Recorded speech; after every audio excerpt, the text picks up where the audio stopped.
আজ আমি বানাবো মাটির তৈরি জুয়েলারি। এটা বানানোর জন্য আমি নিয়েছিলাম এঁটেল মাটি। আমি এটা সংগ্রহ করেছিলাম পুকুরের পাড় থেকে এবং এটাকে অনেক দিন আগেই তৈরি করে নিয়েছিলাম জুয়েলারি বানানোর জন্য। তারপর সেই মাটিটাকে শুকিয়ে নিয়েছিলাম এবং এখন জুয়েলারি বানানোর জন্য এতে জল মিশিয়ে একটা ডো তৈরি করে নিচ্ছি, যেমনভাবে আটার ডো তৈরি করে। জুয়েলারি বানানোর জন্য মাটি কিভাবে তৈরি করে সেটা জানার জন্য অবশ্যই কমেন্ট করবে। এরপর এই ডো তৈরি করার পর আমি এটার উপর ডিজাইন করে নেব। ছোটোবেলার থেকেই ধৈর্য নামক জিনিসটা আমার মধ্যে অনেক কম। এখানেও তাই দেখতে পাচ্ছেন, হাতের কাছে কিছু না পেয়ে হাত দিয়েই আমি মাটিটাকে শেপ দেওয়ার চেষ্টা করছি। কিন্তু এইভাবে তো পারফেক্ট রাউন্ড শেপ দেওয়া সম্ভব নয়।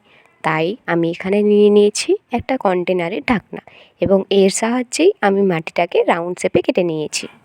এইবার ডিজাইন বানানোর জন্য আগের চেয়ে একটা ছোট্ট ঢাকনা মাটির উপর বসিয়ে নেব এবং এইভাবেই বাকি ডিজাইনগুলো করব।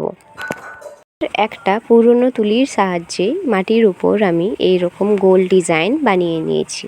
কিছু আইপিনের সাহায্যে আমি এই ছোটো মাটির বলগুলি অ্যাটাচ করে নিয়েছি।